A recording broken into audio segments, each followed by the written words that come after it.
ಎತ್ತಿನಗಾಡಿ ಓಟದ ಸ್ಪರ್ಧೆಗೆ ಚಾಲನೆ ನೀಡಿ ಮಾತನಾಡಿದ ಗೌರಿಬಿದನೂರು ಶಾಸಕ ಪುಟ್ಟಸ್ವಾಮಿ ಗೌಡ, ಹಿಂದೂಗಳಿಗೆ ಪ್ರಥಮ ಹಬ್ಬ ಹಾಗೂ ರೈತಾಪಿ ಜನಕ್ಕೆ ಮಕರ ಸಂಕ್ರಾಂತಿ ಸಡಗರದ ಹಬ್ಬವಾದರೆ ರೈತ ವರ್ಷ ಪೂರ್ತಿ ದುಡಿದ ಬೆಳೆಯನ್ನ ಪೂಜೆ ಮಾಡಿ ಜಾನುವಾರುಗಳಿಗೆ ಶೃಂಗಾರ ಮಾಡಿ ಅವುಗಳನ್ನ ಅಕ್ಕರೆಯಿಂದ ನೋಡಿಕೊಳ್ಳುವ ದಿನ ಇದಾಗಿದೆ.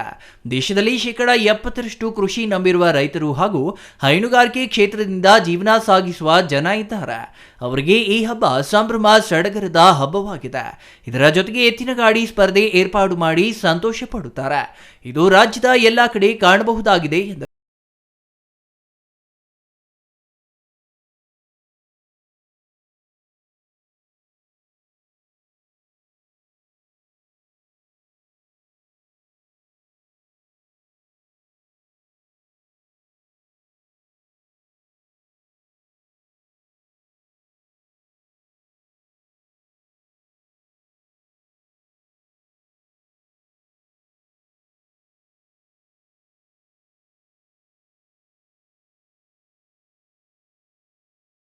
ಎತ್ತಿನ ಓಟದ ಸ್ಪರ್ಧೆ ಆಯೋಜನೆ ಮಾಡಿದ್ದು ಪ್ರಥಮ, ದ್ವಿತೀಯ ಮತ್ತು ಸಮಾಧಾನಕರ ಬಹುಮಾನ ನೀಡುತ್ತಾರೆ. ಇಲ್ಲಿ ಸ್ಪರ್ಧೆ ಮುಖ್ಯ, ಸೋಲು ಗೆಲುವು ಮುಖ್ಯವಲ್ಲ ಎಂದರು. ಇದು ಸಂಕ್ರಾಂತಿ ಹಬ್ಬದ ಪ್ರಯುಕ್ತವಾಗಿ 3ನೇ ವರ್ಷ ನಡೀತಾ ಇರೋದು ಓಟದ ಸ್ಪರ್ಧೆ. ಎತ್ತಿನ ಓಟದ ಸ್ಪರ್ಧೆಯನ್ನ 3ನೇ ಸಲ ಆಯೋಜನೆ ಮಾಡಿದ್ದಾರೆ. ವರ್ಷದಿಂದ ವರ್ಷಕ್ಕೆ ಹೆಚ್ಚು ಜನ ಭಾಗವಹಿಸ್ತಾ ಇದ್ದಾರೆ. ಲಾಸ್ಟ್ ಟೈಮ್ ಬಂದಕ್ಕಿಂತ ಈ ಸರಿ ಹೆಚ್ಚಿನ ಸುಮಾರು 40-50 ಜೋಡಿ ಹಸು ಮತ್ತು ಓರಿಗಳು ಸೇರಿ 40ರಿಂದ 50 ಜೋಡಿಗಳು ಈ ಸರಿ ಭಾಗವಹಿಸಿದೆ.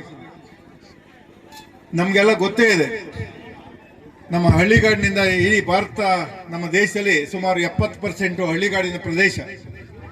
ನಮ್ಮ ಹಳ್ಳಿಗಾಡಿನ ಪ್ರದೇಶ ಅಂತಂದ್ರೆ ಅವರ ಜೀವನನೇ ಭೂಮಿ, ದನ, ಕರುಗಳು. ಇದರಿಂದಲೇ ಜೀವನ ಮಾಡ್ತಾ ಇರ್ತಕ್ಕಂಥವ್ರು, ಇದರಿಂದಲೇ ಅವರ ಜೀವನವನ್ನು ಕಂಡುಕೊಂಡಂಥವ್ರು ಪುರಾತನ ಕಾಲದಿಂದಲೂ ಕೂಡ. ಎಲ್ಲ ಸೇರಿ ಇವತ್ತು ಓಟದ ಸ್ಪರ್ಧೆಯನ್ನ ಏರ್ಪಡಿಸಿದ್ರಿ. ಈ ಸ್ಪರ್ಧೆ ಸೋಲು ಗೆಲುವು ಏನೇ ಇರಲಿ, ನೀವಿಷ್ಟು ಉತ್ಸಾಹದಿಂದ, ಇಷ್ಟು ಅಭಿಮಾನದಿಂದ, ನಾವೆಲ್ಲ ರೈತರ ಮಕ್ಕಳು, ನಾವು ದನ ಕರುಗಳನ್ನು ಬೆಳೆಸಿದ್ದೀವಿ, ನಾವು ಓಟದ ಸ್ಪರ್ಧೆಯಲ್ಲಿ ಭಾಗವಹಿಸ್ತೀವಿ ಅನ್ನೋ ಒಂದು ಆಸೆಯಿಂದ ಬಂದಿದ್ರಿ. ನೀವು ಸ್ಪರ್ಧೆಯಲ್ಲಿ ಭಾಗವಹಿಸೋದು ಅತ್ಯಂತ ಮುಖ್ಯ ಹೊರತು ಗೆಲ್ಲೋದು ಎರಡನೇದು, ಭಾಗವಹಿಸೋದು ಮುಖ್ಯವಾಗಿ ಮೊದಲನೇದು ಅಂತ ನನ್ನ ಭಾವನೆ. ಯಾರೇ ಜೋಡಿಗಳು ಗೆದ್ದಿರಲಿ, ಯಾವುದೇ ಜೋಡಿ ಕಡಿಮೆ ಬಂದಿರಲಿ, ಸ್ಪೋರ್ಟಿವ್ ಆಗಿ ತಗೊಂಡು ಯಾವುದೇ ಶಾಂತಿ ಕದಡದ ರೀತಿ, ಯಾವುದೇ ಗಲಭೆಗೆ ಅವಕಾಶ ಕೊಡದಂಗೆ ಎಲ್ಲರೂ ಅಣ್ಣ ತಮ್ಮದಿರ ಬಂದಿರಿ. ಅಣ್ಣ ತಮ್ಮದಿರ ಆಕರ್ಷಕವಾದಂಥ ಟ್ರೋಫಿಗಳನ್ನು ಕೂಡ ತಂದಿಟ್ಟಿದ್ದಾರೆ. ನೋಡ್ತಾ ಇದ್ರೆ ಖುಷಿ ಆಗುತ್ತಂತ ಟ್ರೋಫಿಗಳನ್ನ. ಅದರಲ್ಲೂ ಕೂಡ 4 ಎತ್ತುಗಳಿಗೆ ಮತ್ತು ಬಾಕಿ ಎಲ್ಲ ಹಸುಗಳಿಗೆ ಅತ್ಯುತ್ತಮವಾದಂತಹ ಟ್ರೋಫಿಗಳು ತಂದರೆ. ಇನ್ನು ಈ ಕಾರ್ಯಕ್ರಮದಲ್ಲಿ ಗ್ರಾಮ ಪಂಚಾಯಿತಿ ಅಧ್ಯಕ್ಷ ಬಿ ಕುಮಾರ್, ಕೆ ನಂಜುಂಡಪ್ಪ, ಶ್ರೀನಿವಾಸಗೌಡ, ಶಿವಕುಮಾರ್, ಇನ್ನೂ ಹಲವರು ಹಾಜರಿದ್ದರು. R Manjunath, CTV news, Gauribidanur. Yeah.